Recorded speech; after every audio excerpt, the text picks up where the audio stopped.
ಕೆರಗೋಡು ಗ್ರಾಮದಲ್ಲಿ ಆರದ ಹನುಮ ಧ್ವಜದ ಕಿಚ್ಚು. ಕೆರಗೋಡಿಗೆ ಬಂದ ಚಲುವರಾಯ ಸ್ವಾಮಿಗೆ ಘೇರಾವ್ ಹಾಕಲಾಗಿದೆ. ಕೆರಗೋಡು ರಸ್ತೆ ಮಾರ್ಗದಲ್ಲಿ ನಾಗಮಂಗಲಕ್ಕೆ ತೆರಳುತ್ತಾ ಇದ್ದಂತ ಸಚಿವ ಚಲುವರಾಯ ಸ್ವಾಮಿ ಅವರ ಕಾರನ್ನ ಕಂಡು ಧಿಕ್ಕಾರ ಕೂಗಿದ್ದಾರೆ ಗ್ರಾಮಸ್ಥರು. ಜಿಲ್ಲಾ ಉಸ್ತುವಾರಿ ಸಚಿವ ಚಲುವರಾಯ ಸ್ವಾಮಿಗೆ ಧಿಕ್ಕಾರ ಕೇಳಿ ಬಂದಿದೆ. ಗ್ರಾಮಸ್ಥರ ಧಿಕ್ಕಾರ ಕೂಗಿದ್ದಾರಂತೆ. ಕಾರು ನಿಲ್ಲಿಸದೆ ಹೋದಂತ ಸಚಿವ ಎನ್ ಚಲುವರಾಯ ಸ್ವಾಮಿ ಹನುಮ ಧ್ವಜದ ವಿಚಾರಕ್ಕೆ ಸಂಬಂಧಪಟ್ಟಂತೆ ರಾಜಕೀಯ ಪಕ್ಷಗಳ ಮಧ್ಯೆ ಜಟಾಪಟಿ ನಡೀತಾ ಇದೆ.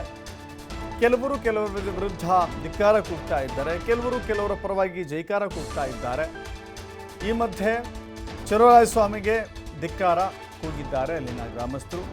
ಕೆರಗೋಡು ಗ್ರಾಮಕ್ಕೆ ಬಂದಿದ್ದಂಥ ಚಲುವರಾಯ ಸ್ವಾಮಿ ಈ ಧಿಕ್ಕಾರ ಕೂಗುವಂಥ ಸಂದರ್ಭದಲ್ಲಿ ವಾಹನ ನಿಲ್ಲಿಸಿದರೆ ಮತ್ತಷ್ಟು ಎಡವಟ್ಟಾಗತ್ತೆ ಅಂತ ಅರ್ತಿದ್ದಾರೆ. ಅಲ್ಲಿಂದ ಕಾಲು ಕಿತ್ತಿದ್ದಾರೆ.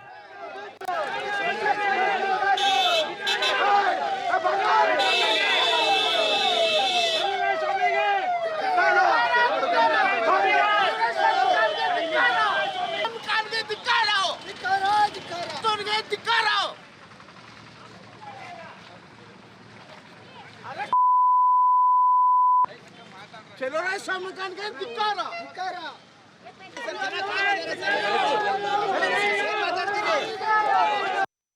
ಮೀಟಿಂಗ್ ಅಲ್ಲೂ ಸಾಮಾನ್ಯ ಸಭೆಯಲ್ಲಿ ತೀರ್ಮಾನ ಆಗಿರುವಂತ ಉಲ್ಲೇಖನ ಇವರು ವಿಡಿಯೋ ಜೊತೆ ಹಾಕಿ ನಮ್ಮ ಅಧ್ಯಕ್ಷ ನವೀನ್ ಕುಮಾರ್ ಅವರು ಉಲ್ಲಂಘನೆ ಮಾಡಿ ಸುಳ್ಳು ದಾಖಲೆಗಳನ್ನು ಸೃಷ್ಟಿ ಮಾಡಿ ಇವತ್ತು ಕಾಂಗ್ರೆಸ್ ನಾಯಕರಿಗೆ ಕೊಡುವಂತಕ್ಕಂಥ ಕೆಲಸ ಮಾಡ್ತಾ ಇದ್ದಾರೆ. ಖಂಡಿತವಾಗ್ಲೂ ಇದನ್ನ ಖಂಡಿಸಿ ನಮ್ಮ 22 ಜನದಲ್ಲಿ ಒಬ್ಬ ಅಧ್ಯಕ್ಷ ಅದನ್ನು ನಿರ್ಣಯ ತಗೊಳ್ಳೋದಲ್ಲ. ನಮ್ಮ 21 ಜನಕ್ಕೆ ನಮ್ಮ ಭಾವನೆಗಳಿಗೆ ನಮ್ಮ 21 ಜನ ನಂಬ್ಕೊಂಡಿರುವಂತ 8,000 ಜನ ಅವರ ಭಾವನೆಗಳಿಗೆ ಧಕ್ಕೆ ಬರುವಂತ ಕೆಲಸ ಮಾಡಿದ್ದಾರೆ ನಮ್ಮ ಅಧ್ಯಕ್ಷರು ಚಲುವರಾಯ ಸ್ವಾಮಿಯವರು. ಇವತ್ತು ಚಲುವರಾಯ ಸ್ವಾಮಿ ಅವರಿಗೆ ನಮ್ಮ ಉಸ್ತುವಾರಿ ಮಿನಿಸ್ಟರ್ಗೆ ಇವತ್ತು ಈ ಮಾರ್ಗ ಈ ರೋಡ್ ಇವತ್ತು ಸಿಕ್ಕಿದೆ. ಇವತ್ತು 8-10 ದಿನದಿಂದ ಈ ರೋಡು ಇರ್ಲಿಲ್ಲ, ಇವತ್ತಾಗಿದ್ದೆ ಅವ್ರಿಗೆ. ಯಾಕೆ ಎಲ್ಲ ಬೇಳೆವೆಲ್ಲ ಬೇಯಿಸಾದ್ಮೇಲೆ ಜನಗಳ ಗಲಭೆ ಸೃಷ್ಟಿ ಮಾಡಲೇಬೇಕು ಅಂತ ಪಣ ತೊಟ್ಟಿರುವಂತದ್ದು ಇದೇ ಉಸ್ತುವಾರಿ ಸಚಿವರು ನಮ್ಮ ಗಣಿಗಾರವಿ MLA ಕುಮಾರ್ ಅವರು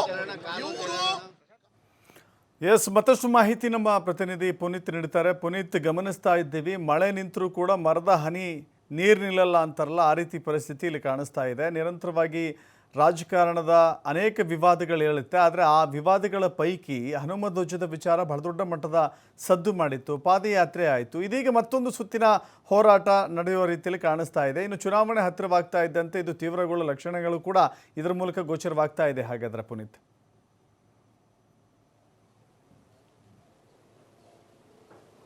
ಖಂಡಿತವಾಗಿ ದಶರಥ್, ಈ ಒಂದು ಹನುಮ ಧ್ವಜವನ್ನ ಕೆಳಗಿಳಿಸಿದ ಪ್ರಕರಣಕ್ಕೆ ಸಂಬಂಧಪಟ್ಟಂತೆ ಆಗ್ತಾ ಇರುವಂತಹ ಬೆಳವಣಿಗೆಗಳನ್ನು ನೋಡಿದಂತಹ ಸಂದರ್ಭದಲ್ಲಿ ಕಂಪ್ಲೀಟ್ ಆಗಿ ಇದು ರಾಜಕೀಯ ತಿರುವನ್ನ ಪಡೆದುಕೊಂಡಿದೆ. ಆಯಾ ಪಕ್ಷಗಳು ಕೂಡ ಇದರ ಲಾಭವನ್ನ ಪಡೆದುಕೊಳ್ಳಲಿಕ್ಕೆ ಸಾಕಷ್ಟು ಕುತಂತ್ರಗಳನ್ನ ಮಾಡ್ತಾ ಇದ್ದಾರೆ ಅನ್ನೋದಲ್ಲಿ ಸ್ಪಷ್ಟವಾಗಿ ಕಂಡು ಬರುತ್ತೆ. ಯಾಕೆಂತ ಹೇಳಿದ್ರೆ ಅಷ್ಟರ ಮಟ್ಟಿಗೆ ಈ ಒಂದು ಬೆಳವಣಿಗೆಗಳಾಗ್ತಾ ಇದ್ದಾವೆ. ಏನು ಪ್ರಮುಖವಾಗಿ ಆ ಒಂದು ಕೆರಗೋಡಿನಲ್ಲಿ ಧ್ವಜಸ್ತಂಭ ಏನಿದೆ ಅಲ್ಲಿ ಹನುಮ ಧ್ವಜವನ್ನ ಹಾರಾಟ ಮಾಡಲಾಗಿರುತ್ತೆ. ಆ ಒಂದು ಸಂದರ್ಭದಲ್ಲಿ ಆ ಒಂದು ಧ್ವಜವನ್ನ ಇಳಿಸಿ ರಾಷ್ಟ್ರಧ್ವಜವನ್ನ ಹಾರಿಸುವಂತ ಒಂದು ಕೆಲಸವನ್ನ ಮಾಡಲಾಗುತ್ತೆ. ಈ ಒಂದು ಸಂದರ್ಭದಲ್ಲಿ ಲಾಠಿ ಚಾರ್ಜ್ ಆದಂಥದ್ದು, ಪ್ರತಿಭಟನೆ ಆದಂಥದ್ದು, ಜೊತೆಗೆ ನಿನ್ನೆ ಪಾದಯಾತ್ರೆ ಆದಂಥದ್ದು. ಏನು JDS ಮತ್ತೆ BJPಯ ದೋಸ್ತಿ ನಾಯಕರು ಪಾದಯಾತ್ರೆಯನ್ನ ಮಾಡಿದ್ರು. ಈ ಒಂದು ಸಂದರ್ಭದಲ್ಲಿ ಸಾಕಷ್ಟು ಕಡೆ ಕಲ್ಲು ತೂರಾಟವಾದಂಥದ್ದು, ಜೊತೆಗೆ ಫ್ಲೆಕ್ಸ್ ಗಳನ್ನ ಹರಿದು ಹಾಕುವಂಥದ್ದು.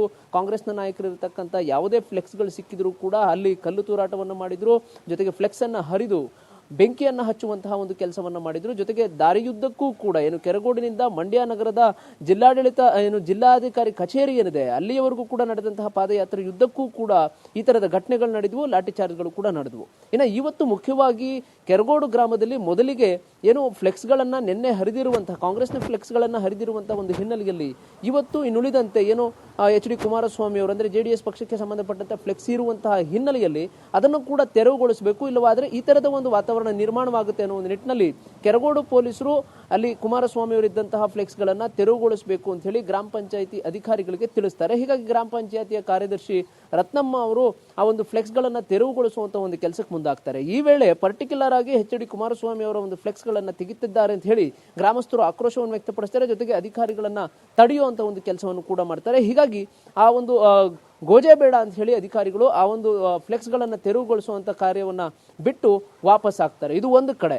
ಮತ್ತೊಂದು ಕಡೆ ಜಿಲ್ಲಾ ಉಸ್ತುವಾರಿ ಸಚಿವ ಚೆಲುವರಾಯಸ್ವಾಮಿ ಅವರು ಕಾರ್ಯನಿಮಿತ್ತವಾಗಿ ಕೆರಗೋಡು ಮಾರ್ಗವಾಗಿ ತೆರಳುತ್ತಾ ಇರ್ತಾರೆ. ಈ ಒಂದು ಸಂದರ್ಭದಲ್ಲಿ ಕೆರಗೋಡಿನ ಗ್ರಾಮಸ್ಥರು ಒಂದಷ್ಟು ಜನ ಅಲ್ಲಿ ಆ ಒಂದು ಚೆಲುವರಾಯಸ್ವಾಮಿ ಅವರಿಗೆ ಗೆರಾವನ್ನ ಹಾಕುವಂತ ಒಂದು ಕೆಲಸವನ್ನ ಮಾಡ್ತಾರೆ. ಇದು ಒಂದು ರೀತಿ ಆ ಸಚಿವರು ಕೂಡ ಆ ಒಂದು ಗ್ರಾಮದಲ್ಲಿ ಇಳಿಯುವಂತಹ ಪ್ರಯತ್ನವನ್ನು ಮಾಡೋದಿಲ್ಲ, ಹಾಗೆ ಕಾರಿನಲ್ಲಿ ಮುಂದೆ ಹೋಗುವಂತ ಪ್ರಯತ್ನವನ್ನು ಮಾಡ್ತಾರೆ. ಇದು ಆಗ್ತಾ ಇರತಕ್ಕಂಥ ಒಂದು ಬೆಳವಣಿಗೆ. ಇದು ಮತ್ತೊಂದು ಕಡೆ ನಾವು ನೋಡೋದಾದ್ರೆ ಮಂಡ್ಯ ನಗರದಲ್ಲೂ ಕೂಡ ಇವತ್ತು ಬಿಜೆಪಿಯ ನಾಯಕರುಗಳು ಕೂಡ ದೂರನ್ನು ನೀಡತಕ್ಕಂಥದ್ದು, ಜೊತೆಗೆ ಕಾಂಗ್ರೆಸ್ನ ನಾಯಕರುಗಳು ಕೂಡ ದೂರನ್ನು ನೀಡತಕ್ಕಂಥ ಒಂದು ಕೆಲಸ ಕೂಡ ಆಗ್ತಾ ಇರತಕ್ಕಂಥದ್ದು. ಜೊತೆಗೆ ಚುನಾಯಿತ ಪ್ರತಿನಿಧಿಗಳೇ ಏನು ಈ ಒಂದು ಹನುಮಧ್ವಜದ ಪ್ರಕರಣ ಏನಿದೆ, ಈ ಒಂದು ಪ್ರಕರಣವನ್ನ ರಾಜಕೀಯ ಲಾಭವಾಗಿ ಪಡೆದುಕೊಳ್ಳಿಕ್ಕೆ ಮುಂದಾಗಿರ್ತಕ್ಕಂಥ ಆಯಾ ಪಕ್ಷದ ನಾಯಕರುಗಳೇನಿದ್ದಾರೆ ಇವರು ಮುಖ್ಯವಾಗಿ ಬಳಸಲರ್ಹವಾಗದಂತಹ ಪದಗಳನ್ನು ಬಳಸುವಂತಹ ಒಂದು ಕೆಲಸಕ್ಕೂ ಕೂಡ ಈಗ ಮುಂದಾಗಿದ್ದಾರೆ. ಹಾಗೆಯೇ ಮಳವಳ್ಳಿ ಶಾಸಕ ನರೇಂದ್ರ ಸ್ವಾಮಿ ಅವರು ಬಳಸ್ತಾ ಇರುವಂತಹ ಪದಗಳು ಇರಬಹುದು, ಜೊತೆಗೆ ಸಿಟಿ ರವಿ ಅವರು ಬಳಸ್ತಾ ಇರತಕ್ಕಂಥ ಪದಗಳು ಇರಬಹುದು, ಇದೆಲ್ಲವೂ ಕೂಡ ಕಣ್ಮುಂದೆ ಇರತಕ್ಕಂಥದ್ದು. ಪ್ರಮುಖವಾಗಿ ಇದು ಆಗ್ತಾ ಇರತಕ್ಕಂಥ ಒಂದು ಘಟನೆ ಏನಿದೆ, ಕೆರಗೋಡಿನಲ್ಲಿ ಹನುಮಧ್ವಜವನ್ನ ಕೆಳಗಿಳಿಸಿದಂತಹ ಒಂದು ಪ್ರಕರಣ ಏನಿದೆ,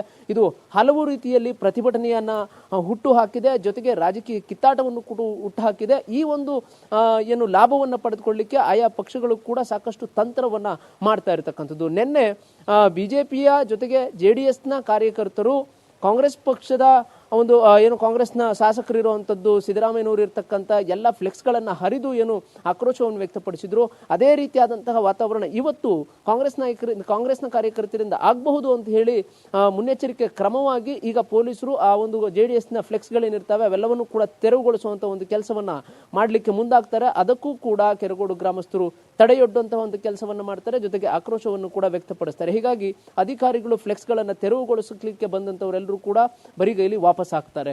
ಇದು ಮುಖ್ಯವಾಗಿ ಈಗಾಗಲೇ ಏನು ಧ್ವಜಸ್ತಂಭದ ಸುತ್ತಮುತ್ತಲೂ ಕೂಡ ಬ್ಯಾರಿಕೇಡ್ಗಳನ್ನು ಅಳವಡಿಸುವ ಮುಖಾಂತರ ಹೆಚ್ಚಿನ ಪೊಲೀಸರನ್ನು ಕೂಡ ನಿಯೋಜನೆ ಮಾಡತಕ್ಕಂಥ ಕೆಲಸವನ್ನ ಈಗಾಗಲೇ ಜಿಲ್ಲಾಡಳಿತವು ಕೂಡ ಮಾಡಿರ್ತಕ್ಕಂಥದ್ದು. ಜೊತೆಗೆ ಜಿಲ್ಲಾಡಳಿತದ ಮೇಲೂ ಕೂಡ ಅಂದ್ರೆ ಜಿಲ್ಲಾಧಿಕಾರಿಗಳಿರ್ಬೋದು, ಜೊತೆಗೆ ತಹಶೀಲ್ದಾರ್ ಅವರು ಇರಬಹುದು, ಇವರೆಲ್ಲರ ಮೇಲೂ ಕೂಡ ಬಿಜೆಪಿಯ ಸ್ಥಳೀಯ ನಾಯಕರುಗಳು ದೂರನ್ನು ದಾಖಲಿಸುವಂತಹ ಒಂದು ಕೆಲಸವನ್ನು ಮಾಡಿದ್ದಾರೆ. ಯಾಕೆಂತ ಹೇಳಿದ್ರೆ ಏನು ಧ್ವಜಸ್ತಂಭದಲ್ಲಿ ಹನುಮಧ್ವಜವನ್ನ ಕೆಳಗಿಳಿಸಿ ರಾಷ್ಟ್ರಧ್ವಜವನ್ನ ಮೇಲೇರಿಸುವಂತಹ ಸಂದರ್ಭದಲ್ಲೂ ಕೂಡ ಅಲ್ಲಿ ಏನು ಕಾನೂನು ಪ್ರಕಾರವಾಗಿ ಏನು ಗೌರವವಾಗಿ ರಾಷ್ಟ್ರಧ್ವಜವನ್ನ ಹಾರಿಸಬೇಕು, ಅದರ ರೀತಿಯಲ್ಲಿ ಅವರು ಹಾರಿಸಿಲ್ಲ, ಬದಲಿಗೆ ರಾಷ್ಟ್ರಧ್ವಜಕ್ಕೂ ಕೂಡ ಅಪಮಾನವನ್ನ ಮಾಡಿದ್ದಾರೆ ಅಂತ ಹೇಳಿ ಬಿಜೆಪಿಯ ಸ್ಥಳೀಯ ನಾಯಕರು, ಜಿಲ್ಲಾಧಿಕಾರಿಗಳು, ಜೊತೆಗೆ ಅಲ್ಲಿರ್ತಕ್ಕಂಥ ಅಧಿಕಾರಿಗಳೇನು ಮುಖ್ಯವಾಗಿ ಅಲ್ಲಿ ಬಾವುಟವನ್ನು ಹಾರಿಸುವಂತಹ ಸಂದರ್ಭದಲ್ಲಿ ತಪ್ಪನ್ನು ಎಸಗಿದ್ದಾರೆ. ಅದರ ವಿರುದ್ಧ ಕ್ರಮ ಆಗಬೇಕು ಅಂತ ಹೇಳಿ ಒಂದು ಕಡೆ ದೂರನ್ನ ದಾಖಲಿಸಿದ್ದಾರೆ. ಮಂಡ್ಯ SP ಯತೀಶ್ ಅವರಿಗೆ ದೂರನ್ನ ನೀಡತಕ್ಕಂಥ ಒಂದು ಕೆಲಸವನ್ನು ಮಾಡಿದ್ದಾರೆ. ಮತ್ತೊಂದು ಕಡೆ ಸಿಟಿ ರವಿ ಅವರು ನಿನ್ನೆ ಏನು ಪದ ಬಳಕೆಯನ್ನು ಮಾಡಿದ್ದಾರೆ, ರಾಷ್ಟ್ರಧ್ವಜಕ್ಕೆ ತಾಲಿಬಾನ್ ಅನ್ನೋ ಒಂದು ಪದವನ್ನು ಬಳಸುವಂತಹ ಕೆಲಸವನ್ನ ಮಾಡಿದ್ದಾರೆ ಅಂತ ಹೇಳಿ ಮಳವಳ್ಳಿ ಶಾಸಕ ನರೇಂದ್ರ ಸ್ವಾಮಿ ಅವರು ಕೂಡ ಸಿಟಿ ರವಿ ಅವರ ಮೇಲೆ ಮಂಡ್ಯ SP ಯತೀಶ್ ಅವರಿಗೆ ದೂರನ್ನ ನೀಡತಕ್ಕಂಥ ಒಂದು ಕೆಲಸವನ್ನು ಕೂಡ ಮಾಡಲಾಗಿರ್ತಕ್ಕಂಥದ್ದು. ಈ ಇಬ್ಬರು ರಾಜಕೀಯ ನಾಯಕರುಗಳ ಅಂದ್ರೆ ಮೂರೂ ಪಕ್ಷದ ರಾಜಕೀಯ ನಾಯಕರುಗಳ ಒಂದು ನಡವಳಿಕೆಯನ್ನು ನೋಡಿದಂತಹ ಸಂದರ್ಭದಲ್ಲಿ ಇಲ್ಲಿ ಯಾವುದೇ ಭಕ್ತಿಯೂ ಕೂಡ ಕಂಡು ಬರೋದಿಲ್ಲ, ರಾಷ್ಟ್ರಭಕ್ತಿಯೂ ಇಲ್ಲ, ಹನುಮನ ಭಕ್ತಿಯೂ ಇಲ್ಲ, ಬದಲಿಗೆ ಇವರ ರಾಜಕೀಯ ಭಕ್ತಿ ಹೆಚ್ಚಿನದಾಗಿದೆ ಅನ್ನೋದು ಸ್ಪಷ್ಟವಾಗಿ ಕಂಡು ಬರ್ತಾ ಇದೆ. ದಶರಥ್, ಥ್ಯಾಂಕ್ ಯು ಪುನೀತ್ ನಿಮ್ಮೆಲ್ಲ ಮಾಹಿತಿಗೆ.